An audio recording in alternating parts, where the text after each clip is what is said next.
Թերթերն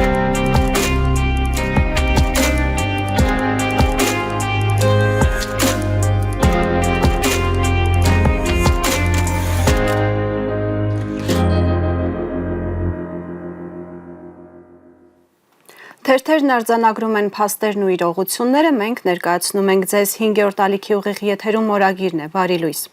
Մերձավոր արևելքում ԱՄՆ դաշնակիցները պնդում են կանխել Թեհրանի վրա ռազմական հարվածը, որը կարող է տարածաշրջանը ներքաշել ավելի լայն հակամարտության մեջ, հաղորդում է The New York Times-ը։ Սաուդյան Արաբիայի թագաժառանգ Մոհամմեդ բին Սալման Ալ Սաուդը հեռախոսազրույց է ունեցել Իրանի նախագահ Մասուդ Փեզեշքյանի հետ եւ կոչ է արել կարգավորել վեճերը երկխոսության միջոցով, այնպես որ նպաստի տարածաշրջանում անվտանգությանը եւ կայունությանը։ Ռուսաստանի եւ Ուկրաինայի միջև պատերազմի ավարտի վերաբերյալ բանակցությունների հաջորդ փուլը նախատեսված է փետրվարի 1-ին։ Այն կանցկացվի երկկողմանի առանց Միացյալ Նահանգների ներկայացուցիչների մասնակցության, հայտարարել է ԱՄՆ պետքարտուղար Մարկո Ռուբիոն։ Ծանոթանանք մամուլի նորություններին, որից հետո կներկայացնեմ մեր հյուրին։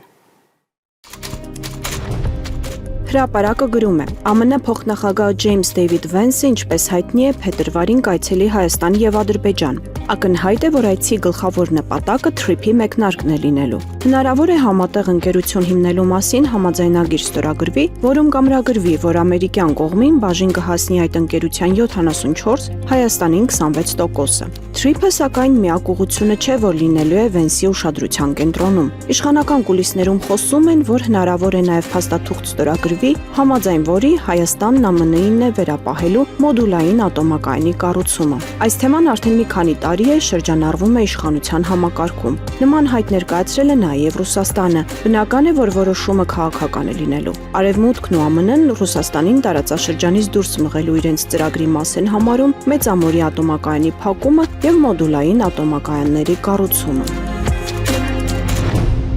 Հրապարակը գրել էր, որ պետական համակարգում պարգևավճարների երկրորդ փուլն է սպասվում, քանի որ պիլոտային ծրագրի շրջանակներում դեկտեմբերին բարձրաստիճան պաշտոնյաներին բաժանված միլիարդավոր պարգևավճարները միայն 2025-ի առաջին կիսամյակի համար են տրվել։ Երկրորդ կիսամյակի գումարները ըստ ամենայնի բաժանվելու են մոտորերս։ Մի քանի գերատեսչություններից թերթը տեղեկություններ է ստացել, որ վարչության պետերը նրանց վերադասներն արդեն ցուցակագրումներ են անում։ Իբրև թե աշխատակիցների աշխատանքի արդյունավետության ինդեքս որոշում։ Իրականում յուրայիններին ու հնազանդներին են կաշառելու։ Այս աժիոտաժը խլրտոց է գծել պետական ապարատի ստորին օղակներում, որոնք զրկված են այս պետական կաշառքից օգտվելու հնարավորությունից եւ հիմա ավելի քան մարտական են տրամադրված։ Եթե այս անգամ էլ իրենց դուրս թողնեն կամ գրոշներ տան, իսկ բարձր պաշտոններ զբաղեցնող ԿՊԱ-կաններին միլիոններ տան, չեն լռելու։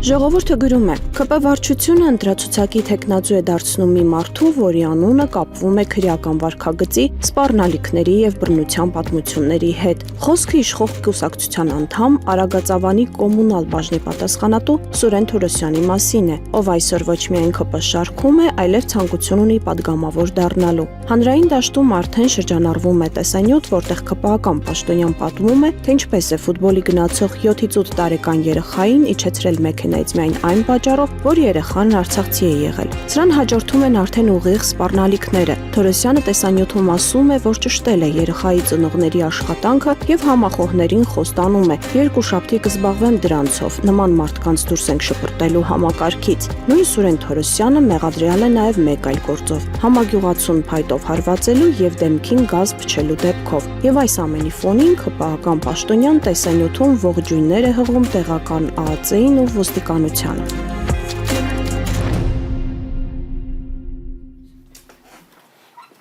Դուք դիտում եք օրագիրը, այսօր տաղավարում հյուրընկալել եմ միջազգայնագետ քաղաքական վերլուծաբան Պահեստազորի հետախուզության սպա Դավիթ Կարապետյանին։ Պարոն Կարապետյան, շնորհակալ եմ մեզ հյուրընկալվելու համար, նաև ուզում եմ շնորհավորել բանակի օրվա առթիվ, դա նաև ձեր տոնն է։ Շնորհակալ եմ, միանում եմ շնորհավորանքներին։ Պարոն Կարապետյան, առաջարկում եմ մեր զրույցը սկսել հենց բանակի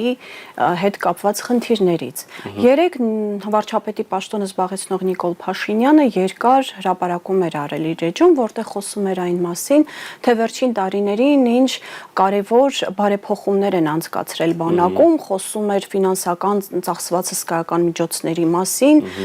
զինատեսակների ձեռքբերման խնդիրների մասին, որոնք պայմանավորել էր Հայաստանի ՀԱՊԿ անդամ լինելու հետ, բայց դրան զուգահեռ նաև ռազմական փորձագետներ կան, ովքեր համեմատական են տանում օրինակ 2020 թվականի հայկական բանակի եւ այսօրվա հայկական բանակի տեխնիկական հագեցվածության ունեցած զրահատեսակների մասով եւ նշում են, որ հիմա հայկական բանակը շատ ավելի տեխնիկապես հագեցած է, քան 20 թվականին էր եւ դրանով պայմանավորված մարտունակությունը կամ արդյունավետության ինդեքսը ավելի բարձր է։ Համամիտ եք։ Դե տեսեք, սույն անձի հայտարարությունները միայն այդքանով չեն բավարարվում, մենք երեք ականատես դարձանք Պաշտպանության նախարարությունում աշխատանքներում որպես այդպեսին երբ որ տանում էին, խոսում էին տարբեր ծրագրերի մասին, հաջողությունների, որ խաղաղությունն է պաշտպանության գրավականը եւ այլ սրդաչմլիկ թեմաներ, հա, որը որ բնորոշ չի ընդհանրապես անվտանգությանը եւ պաշտպանունակությանը։ Դե խոսույթում պատտվում է, որ մենք պետք է ունենանք պաշտպանունակ բանակ, այլ ոչ թե հարձակողական, հետեւաբար այստեղ շատ մտահոգիչ հանգամանք կա, թե մեր բանակը եթե արդիականացվում է, ապա ինչ չափորոշիչներով է արդիականացվում, որպես պաշտպանություն իրականացնող, թե եկած տեղը նաև հարձակում իրականացնող, որովհետև ուրիշ բան է, որ դու պաշտպանական սպառազինություն ես ձեռք բերում, ուրիշ բան է, որ նաև բացի պաշտպանվելուց եկած պահին կարող ես նաև հագահարձակում իրականացնել եւ ունես ռազմական պաշտպանողական բան։ Դե ինքը ասում է, որ պատերազմը բացառվում է ամեն դեպքում, իսկ այդտեղ ես ավելի մտահոգիչ բան եմ տեսնում, տեսեք, սա ուղիղ ցուցիչ է նրան, որ եթե դու ասում ես ամեն դեպքում որևիցե կերպ պատերազմ չի լինելու, առաջի հայացքից նորմալ adekvat բան է ասում, բայց նաև դա կանաչ լույս է տալիս, որ եթե օրինակ Ադրբեջանը, հա, հավանական սցենարները կան, եթե պատերազմ հայտարարի ու ռազմական էքսպանսիոնիստական քաղաքականություն վարի, հետեւաբար Հայաստանը ոչ մի բան չի անի, այսինքն մենք այդուհանդերձ կմնանք այն պոզիցիայի վրա, որը կոչվում է պաշտպանություն։ Այսինքն մենք որևիցե կերպ չենք պատերազմելու։ Այսինքն դա ուղիղ ցուցիչ է, որ մենք չենք պատերազմելու։ Այսինքն որպեսզի մարդիկ հասկանան, պարոն Կարապետյան, այսինքն եթե թշնամին հարձակվում է, զինվորները փոխանակ կրակելու, ուղղակի պաշտպանվելու են, որպեսզի չվնասվեն։ Լավագույն դեպքում, հա։ Եվ եթե պետք է նա հետ նահանջեն։ Գուցե այդպես, այսինքն այս դեպքում ստացվում է, որ կյանքերն են ավելի կարևոր, սահմանային պաշտպանությունը լավագույն դեպքում, եթե կարողացանք ապահովել, չէ, այդուհանդերձ մենք ռազմական պատասխան գործողություններ չենք անի, լավագույն դեպքում մեր գործողությունները կսահմանափակեն պաշտպանվածությամբ։ Այսինքն սա յուրօրինակ ոչ է կամ առաջարկ է։ Աբսուրդի ժանրի պարադոքսալ բան է, երբ որ ասում է ամեն դեպքում մենք չենք պատերազմելու, դա նշանակում է, որ եթե նույնիսկ քո հետ առանց քո կամքը հաշվի առնելու քեզ հետ պատերազմում են, որտեղ դու գնում ես առճակատման, այլ պաշտպանվելու ես միայն։ Դա է դա, իսկ ինչ վերաբերում է ընդհանուր, դուք շատ կարևոր նկատառում արեցիք, որի հետ կապված կան մի շարք շահարկումներ։ Այ հատուկ դուք նշեցիք, եթե չեմ սխալվում 2020 թիվը եւ համատեցիք 2025 թվականին։ Ես չէ, որոշ ռազմական փորձագետներ համեմատում են։ Ես չգիտեմ ինչ կոմպետենտ մասնագետներ են, թե ոչ ամենայն դեպս այդպես, որտեղ շատ շագերտավոր է հիմա։ Անձամբ դիտարկելու հնարավորություն ունեցել եք, այո, պատերազմների ժամանակ։ Ամենայն դեպս ես իմ համեստ գիտելիքներով փոքրի շատ է տիրապետում եմ հստակ տվյալների, գոնե պաշտոնական տվյալների, որոնք առկա են։ Եթե կոնկրետ հղում եք տալիս 2020 թվականը, ապա ասեմ, որ այդ ժամանակ ռազմական բյուջեն կազմում էր 308.9 միլիոն դրամ, որը համարժեք է մոտ 630-ից 635 միլիոն դոլարի, եթե դոլար հարաբերակցությամբ։ Այդ թիվը բնականաբար փոքրինչ աճ պետք է տար, այլ կերպ անհնար էր պատկերացնել 25 թվականի, եթե համադրում ենք, այդ թիվը կազմել է 647.9 միլիոն դոլար, որը կազմում է 1.7 եւ մի փոքր ավելի միլիարդ դոլար, բայց դու պետք է հասկանաս դա ինչի հետ ես համադրում։ Օրինակ ես չեմ կարող չհամադրել դա Ադրբեջանի թվանիշների հետ, տվյալների հետ։ Տեսեք, Ադրբեջանի ռազմական բյուջեն 2025 թվականին 8.7 միլիոն մանաթ է, որը կազմում է 4.76, եթե չեմ սխալվում, միլիոն դոլար, որը որ կարծեմ տարեվերջում նրանք բոլորեցին նաև 5 միլիարդ դոլարը։ Հիմա եկեք համեմատենք 1.7, 1.8 միլիոն դոլարը 5 միլիարդ դոլարի հետ, այսինքն մի քանի անգամ գերազանցում է, թե գրեթե 2 եւ մի փոքր ավել անգամ գերազանցում է։ Եվ այստեղ շատ ավելի մտահոգիչ բան ասեմ։ Հիմա տեսեք 2026 թվականին Ադրբեջանը իր ռազմական բյուջեն ավելացրել է, այսինքն մատակարարումները ռազմական համալրումը ավելացրել է 44%-ով այն պարագայում, երբ որ հայկական կողմը ընդհանրակը 15-16%-ով նվազեցրել, ընդ որում էլ չասեմ, որ զինծառայության ժամկետի կրճատումն է եղել։ Ընդ որում այս ինչ որ ես ձեզ ասում եմ, փաստացի արձանագրված է իր բոլոր ռիսկերով հանդերձ Հայաստանի Հանրապետության արտաքին հետախուզության վարչության համապատասխան զեկույցում։ Հիմա բնավ սա չի նշանակում, որ սա ինչ որ խոսք է գնում օրինակ ռազմական գործողությունների հավանական պատերազմի, որը իրականում էլի կա պահպանվում է հնա հավանականությունը, բայց սա խոսում է նրա մասին, որ ռազմաքաղաքական խաթարված բալանսը եւ մասնավորապես ռազմական խաթարված բալանսը օրեցօր ավելի է խորանում, աննախադեպ խորանում է եւ այստեղ շատ ռիսկային գործոններ ենք մենք տեսնում եւ այստեղ է որ պետք է հիմա մենք հասկանանք եթե այդ սպառազինությունների մրցավազք չկա հիմա, որովհետև մի քանի անգամ գերազանցում է ադրբեջանականը, ապա մենք մտահոգվելու տեղ ունենք, թե ոչ։ Խաղաղություն է, պարոն Կարապետյան, ինչի մտահոգվել։ Նույն տրամաբանությամբ նշում եք, որ Վենսի այցելություններ նախատեսած, ընդ որում մինչև այդ հատկապես իշխանամերձ մամուլը եւ բարձրաստիճան ղեկավարները թափահարում էին այն հանգամանքը, որ այ տեսեք Վենսը բացառապես գալիս է միայն Երևան։ Հետո պարզվեց, որ Հայաստանի համար է գալիս։ Դավոսում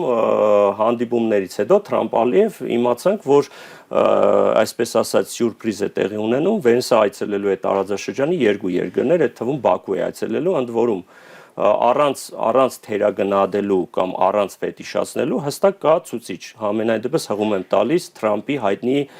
սոցիալական ցանցի իր հայտարարությանը, որտեղ սևը սպիտակի վրա գրված էր, որ Հայաստանի հետ գեղեցիկ պայմանագիր է պատրաստվում ստորագրվել միջուկային ծրագրերի հետ կապված, որը էլի նորից եմ կրկնում չի կարելի թերագնահատել, դա եւս իր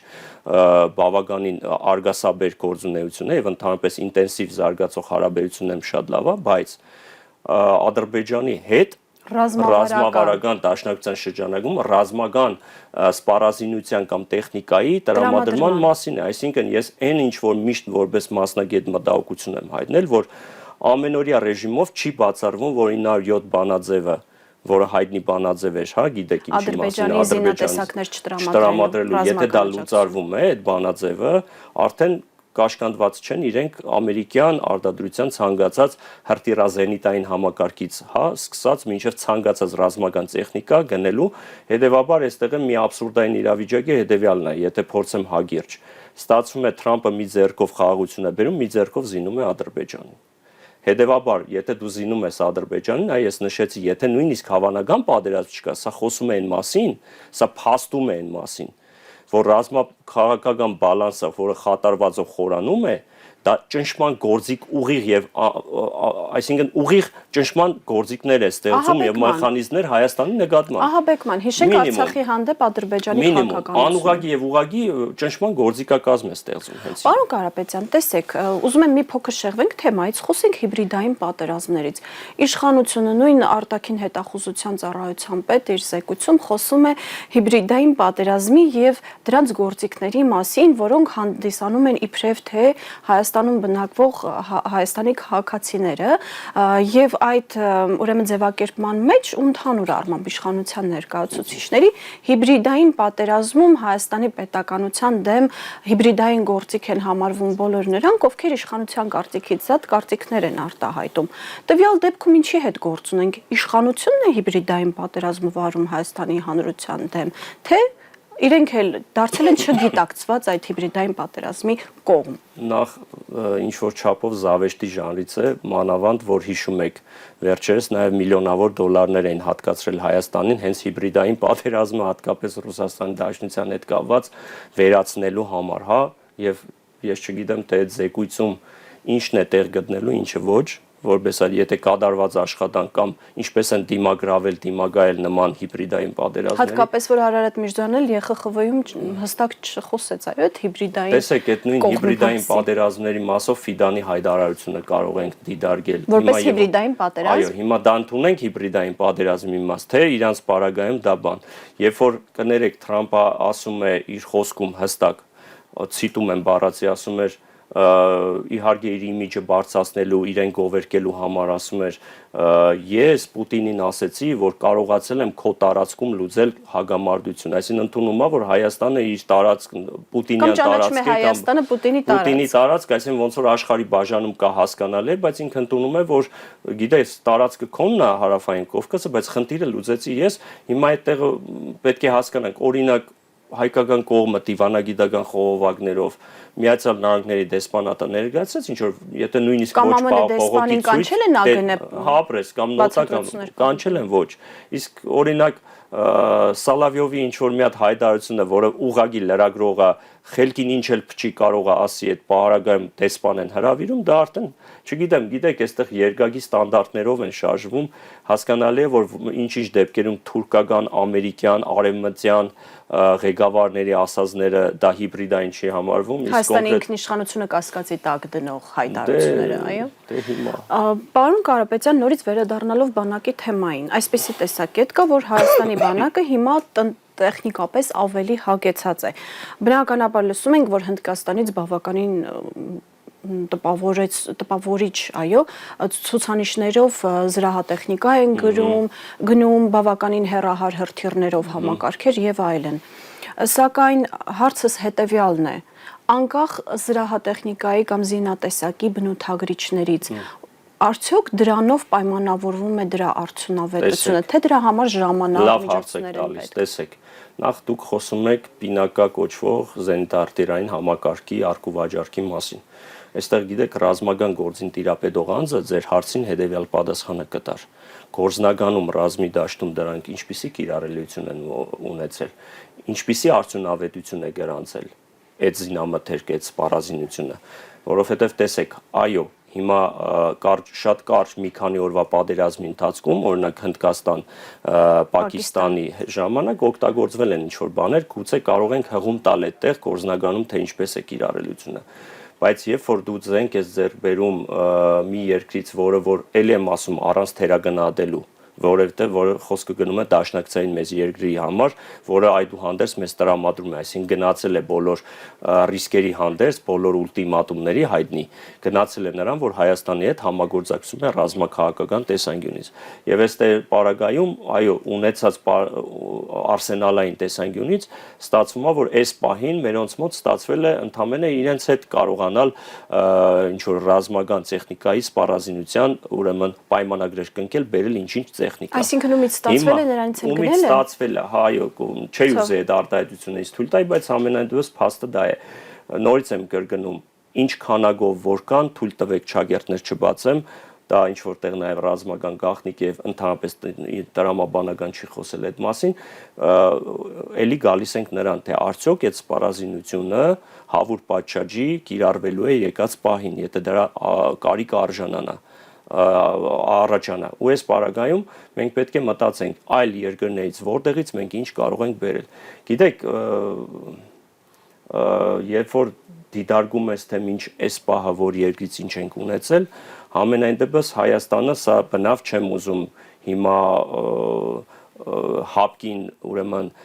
ոչ թերագնահատել, ոչ գերագնահատել, բայց հապկի շրջանակն եմ, եթե անգամ ոչ հապկի Ռուսաստանի հետ դաշնակցային հարաբերությունների համատեքստում մենք ամենայն դեպս ունեցել ենք Իսկանդեր, ունեցել ենք .ու, այսինքն բավականին լուրջ բաներ, որոնք որ հետխորհրդային երկրներից ոչ գրեթե ոչ մեկը չի ունեցել, բացի Ռուսաստանի Դաշնության։ Ուրիշ բան թե դրա արդյունավետությունը ինչպես է եղել, հայտնի դեպքերը, կիրառելիությունը եւ այլն։ Այնպես որ դա շատ հարաբերական է ասել, ամենայն դեպս մի զավեշտի ժանրից էլ մի դրվագ է, երբ որ վարչապետը ասում է եկեք քաղաքացիներով հավաքվեք, տանեմ ցույց տամ, թե ինչ սպառազինություն ենք ձեռք բերել, ժամեր հետո ինչ որ բարձրաստիճան, եթե չեմ սխալվում, անգամ անձամբ նախարարը պաշտպանության ներկայացնում է խաղալիք ռոբոտներ շանտեսով, որը որ չգիտեք դա անլուրջ է, շատ անլուրջ է, էլի, եթե դուք տեսնեք Ադրբեջանում ինչպիսի զարգ է տրվում սպառազինությանն ու ռազմական տեխնիկային, թե Արտադրությանը հրթիռային նաև համակարգների, Թուրքիայի հետ այո, համատեղ։ բայրակթարի արտադրությունը ինչ ընթացքի մեջ է, հաստատ մտահոգվելու շատ տեղ ունենք։ Պարոն Կարապետյան, Հայաստանը փաստորեն շատ փորձագետների բնորոշմամբ հայտնվել է տարբեր ուժային կենտրոնների շահերի բախման կենտրոնում եւ տարածաշրջանը այսպես վերածվել է մի եռացող կաթսայի։ Իրանից հեղափոխության պահապանների կորպուսի բարձրաստիճան հրամանատարներ արդեն երկրորդ այդպիսի զգուշացում, այո, հայտարարությունն է հնչում, որ մենք մեր հարևանները, ովքեր մեր բարեկամներն են, այն ամեն դեպքում նրանց զգուշացրել ենք, որ եթե նրանք իրենց ցամաքով, ջրային տարածքով, օդային տարածքով դառնան թշնամու համար աջակից կամ իրենց տարածքով որևէ գործողություն իրականացվի Իրանի դեմ, ապա իրենք կդիտարկվեն որպես թշնամի պետություններ։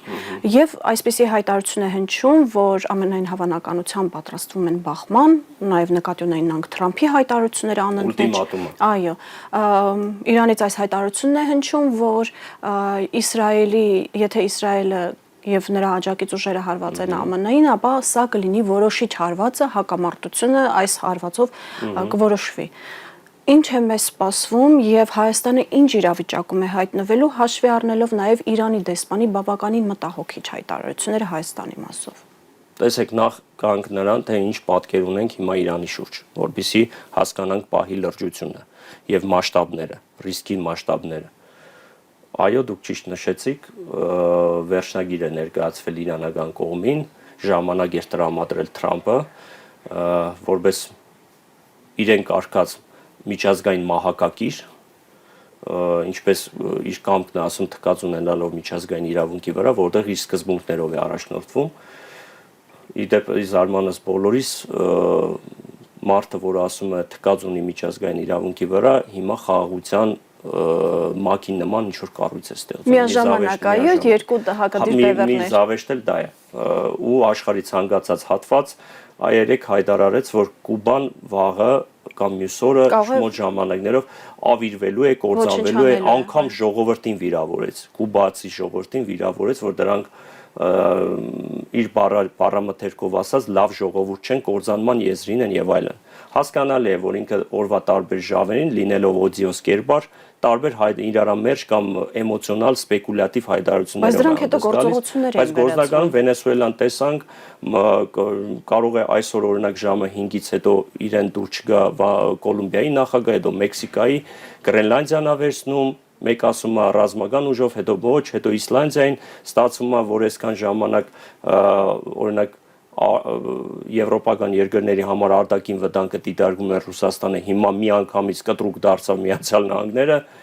մարդը խոսում է տարբեր աշխարհամասերում ամերիկյան ներկայացվածության մասին, ես ասել եմ ժամանակին կգա մի օր, որ վաղը մյուս օր կագնարկի նաև Ավստրալիան միացնելու, նահանգ սարքելու, Նոր Զելանդիան, Ֆիլիպինները եւ այլն, Հավայյան կղզիների օրինակով Խաղաղ օվկիանոսը ամբողջությամբ իր վերահսկողության տակ պահելու համար։ Իսկ ինչ վերաբերում է Իրանի շուրջ մասնավորապես, մենք գիտենք թե նպատակը որն է, հա, այստեղ ուլտիմատումը երկու ձևով է ներկայացվում հրթիռային ու միջուկային ծրագրերի վերջ տալու համար։ Ինչը մեզ համար կարող է շատ վտանգավոր լինել, այո։ Դա հարցի մյուս կողմն է, ուրիշ բան։ Հիմա տեսեք, ամբողջ Արմադա ուրեմն նավատորմը մոտեցել է Պարսից ծոցի ավազան, այսինքն Օրմուզը անցել են Իրանի ափերում, Բանդար Աբասից ոչ շատ հեռու են գտնվում, դա շատ վտանգավոր է։ Դա գուցե առաջի հայացքից դեմոնստրատիվ վտանգի ներկայացման ֆետիշացված, որովհետև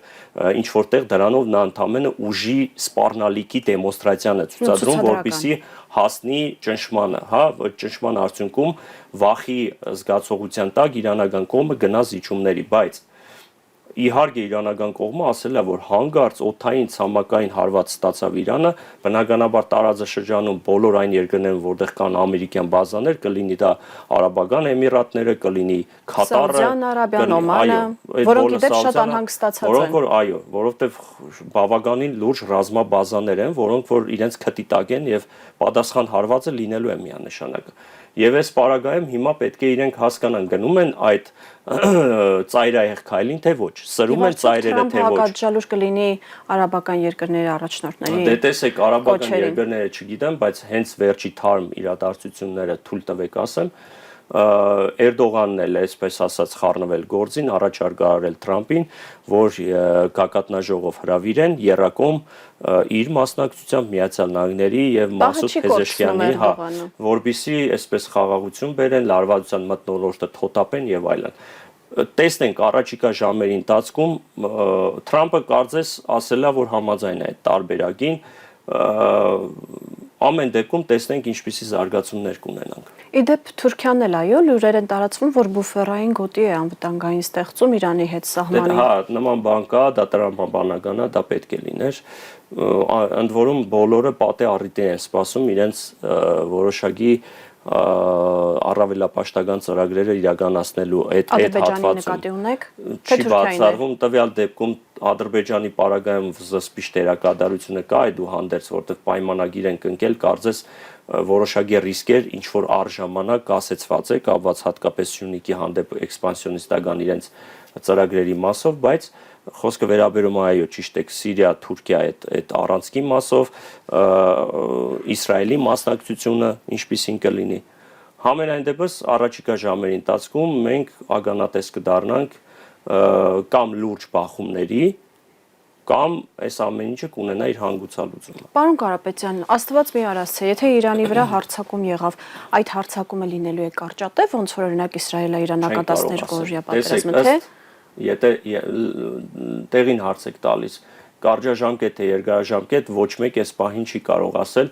ես կարծում եմ, որ Պենտագոնը հետևյալ հայտարարությունը արեց,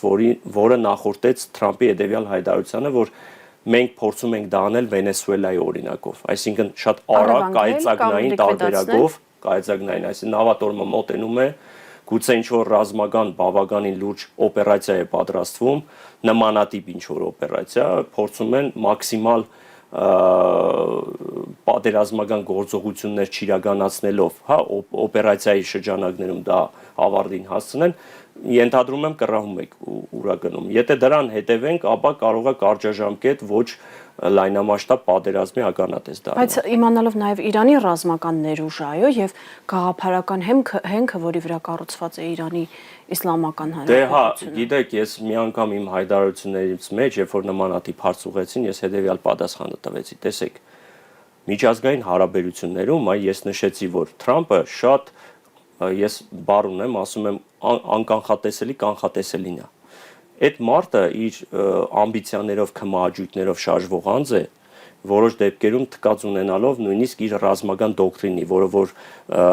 կազմված է Միացյալ Նահանգներ որպես պետության կողմից, դա ոնց որ անհատ է, որը իր քմահաճույքներն է սպայն բավարարում, նույն հաջողությամբ վաղը չգիտենք, թե այդ խաղաղության խորհուրդը, որ ստեղծվում է, ինչ կյանք կունենա, չէ, եւ դա post factum մենք տեսնենք առաջիկա ամիսների ընթացքում։ Նույն տրամաբանությամբ տեսեք, այդ օրինակը բերեմ։ Ընդհանրապես գիտեք, եզակի մարդիկ կան, որպես անվտանգության փորձագետներ, դիվանագետներ, որոնք Իրանի մասով շատ հստակ ասել են հետևյալը, ու դա վերաբերվում է որպես ուղերձ բոլոր նախագահներին, անխտիր բոլորին։ Ես չեմ կարծում, որ Թրամփը տեղյակ չի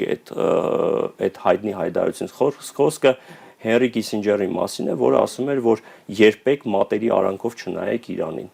Եվ եթե դուք մտածում եք ռազմական ճանապարհով դուք կարող եք լուծել, հանկարծ չսխալվեք, որովհետև դա շարքային արաբական պետություն չի կամ շարքային մուսուլմանական պետություն չի։ Ընդհակառակը փորձեք միշտ հայտարարի գալ դիվանագիտական խողովակներով հարցը լուծել, խնդիրները լուծել Իրանի հետ։ Ընդ որում ես գիտեք առանց վանգայությունների եւ կոնսպիրոլոգիական հաշվարկների ասեմ, չի բացառվում, որ կգա ժամանակը եւ այս ամեն ինչը լրիվ այլ ընթացք ունենա, ընդհուպ մինչեւ տարածաշրջանում նայեք ինչ եմ ասում,